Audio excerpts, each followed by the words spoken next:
আমরা দেখলাম ইদানিং সামাজিক যোগাযোগ মাধ্যমে বিভিন্ন মিডিয়াতে আপনার জেলা বিএনপির যিনি সভাপতি প্রধানমন্ত্রী তার একটা রিপোর্ট হয়েছে তার ৩২ কোটি টাকা পাচারের বিষয়ে। এই বিষয়টা আপনি কতটুকু জানেন এবং এটার প্রেক্ষিতে আপনার কি মন্তব্য আছে?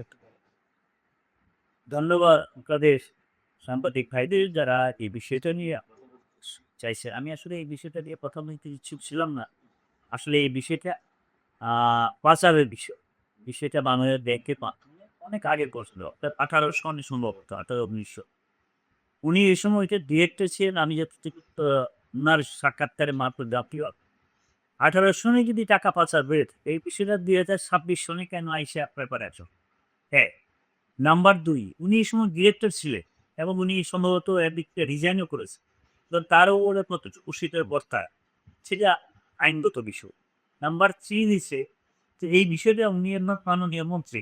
উনার বিরুদ্ধে নিউজ করার আগে পত্রিকা কিংবা মিডিয়া অবশ্যই একটু যাচাই-বাছাই করে করতে হবে।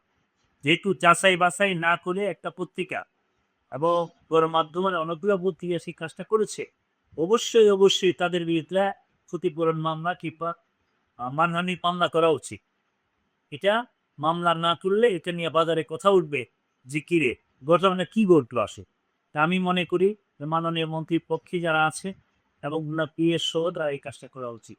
আমি মনে করি এত করে দলের ভাবমূর্তি সহ উনার ভাবমূর্তি উজ্জ্বল হবে, দল সেফ জোনে থাকবে। আর এই ধরনের মিডিয়া এখন তো চায় তাদের কাটতি বাড়ানোর জন্যে যে কাজটা সম্ভবত আ এশিয়া পোস্ট কিংবা আগামী সময় ২ টা পত্রিকাতে করেছে। তো এটার বিষয়ে মামলা করলে কোর্টই সেটা ডিসাইড করবে কে সত্য কে মিথ্যা। তবে আমি যতটুকু জানি মন্ত্রী সাহেব যেহেতু এই কোম্পানির একটু সিম্পল ডিরেক্টর, উনি আসলে এত নলেজে তার থাকার কথা নয়।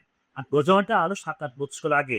সুতরাং আমি এটার তীব্র প্রতিবাদ জানাই এবং বলি এই ধরনের মিডিয়া যেই মানুষটা যেটার সাথে জড়িত নয়, তাকেই সেটার সাথে জড়িয়ে দিয়ে তার মারহানি করা এটা চরম অন্যায়। আর কোনো কারণে আপনি যদি মনে করেন উনি অপরাধী হয়ে থাকে, উনি টাকা পাচার করে থাকে, দেশের আইন আছে। আপনি বাংলাদেশ ব্যাংকের আইনের কথা বলেছেন। বাংলাদেশ ব্যাংকের আইন আছে। আর সর্বোপরি আমাদের যিনি প্রধানমন্ত্রী, উনি এই বিষয়গুলোতে খুব সিরিয়াস। খুব শক্ত হাতে উনি দেখছে। উনি এই বিষয়টা বিন্দুমাত্র যদি প্রমাণিত হয়, উনি কাউকেই ছাড় দিবেন না।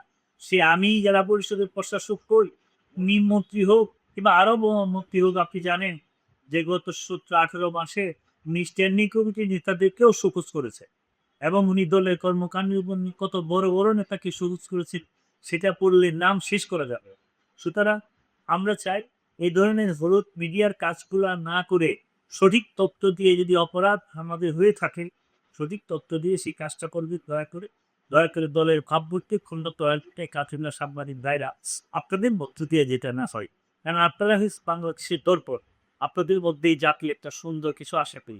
আপনারা যদি একজন মানুষের মান ইজ্জত ডোবা থাকতো আপনাদের লাভ হবে না কিছু। হ্যাঁ, আপনি যদি মনে করেন যে আপনার কাছে সঠিক তথ্য আছে সেখানে দুর্নীতি হয়েছে, সেই কাজটা অবশ্যই আপনারা করবেন। সারা জীবন আপনাদেরকে সেলুট দিব এবং আপনাদেরকে সমর্থন দিব। আপনাদের পাশে থাকবো। অবশ্যই আপনারা কোনো দুর্নীতিবাজের পক্ষে কখনোই কলম ধরে খায়। আপনাদের মাধ্যমে সেই কাজটা হবে না। সুতরাং আমি মনে করি যে বিষয়টি আমাকে প্রশ্ন করেছেন, সেই প্রশ্নের উত্তর শুধু একটা কথাই বলি। ৭-৮ বছর আগের ঘটনা। যে হাসিনার আমলের ঘটনা। ইসলামী ব্যাংকে পল্টন শাখার ঘটনা। আর ইসলামী ব্যাংক ওই সময় অনেক কেলেঙ্কারির রাজা ছিল। এখন পর্যন্ত ইসলামী ব্যাংক কেলেঙ্কারির মধ্যে আছে। এরপরে পল্টন শাখার কথা বলা হয়েছে। টোটাল বিষয়টাই আমার কাছে খুব সন্দেহজনক। সুতরাং আমার কাছে মনে হয় এই নিউজটা তথ্য ভিত্তিক হয় নাই। এটার যদি তারপরে মানহানির মামলা হয়, আমি শুনেছি মানহানির মামলা হবে। বুঝলে? তারপরে কোর্ট সেটা যাচাই করবে। আর যারা নিউজ করেছেন সেটা তাফির ম্যাটার। তবে আমার অনুরোধ থাকবে এই ধরনের নিউজ করে একটা সরকারের ভাবমূর্তি পূর্ণ করার জন্য যদি করে থাকে সেটা ভুল হবে। যেটা একটা নির্বাচিত সরকার। ১৬ কোটি মানুষের সরকার। শত শহীদের রক্তের উপর দাঁড়িয়ে একটা সরকার। এই পর্যন্ত ৩-৪ মাস যাবৎ তারেক রহমানের নেতৃত্বে বাংলাদেশটা সুন্দরভাবে পরিচালিত হচ্ছে। দেশটা সুন্দরভাবে উনি চালাচ্ছেন। তার মন্ত্রী পরিষদও চালাচ্ছে। তো আমি মনে করি এ ধরনের অন্যায় কথা বলে কোনো সময় দলকে ক্ষতিগ্রস্ত করা যাবে না। এর মধ্যে আমাদের আ LGRD মন্ত্রী শাহ আলমের বিরুদ্ধেও একটা রাস্তা নিয়ে কথা হচ্ছে। একদম ডাহা মিথ্যা কথা বাজারে ছড়ানো হচ্ছে। আমি মনে করি আমাদের এই কর্মকাণ্ড করে যে সাংবাদিক ভাইয়েরা যারা প্লিজ আপনাদের অনুরোধ থাকবে একটু যাচাই বাছাই করে সেই কাঠগুলা পড়ে, যাতে করে আপনাদের সাংবাদিকদের উপরেও মানুষ আস্থা রাখতে পারে। আপনারাই তো জাতির সবচেয়ে বেশি কাছে, আপনাদের সব বেশি তুলে দিতে পারেন। আপনাদেরকে ধন্যবাদ।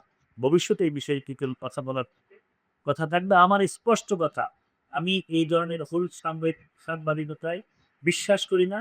তবে যদি কোনো তথ্য থাকে অবশ্যই সরকার সেটাকে তদন্তের আওতায় এনে সেটা বিবেচনা করবে। ধন্যবাদ।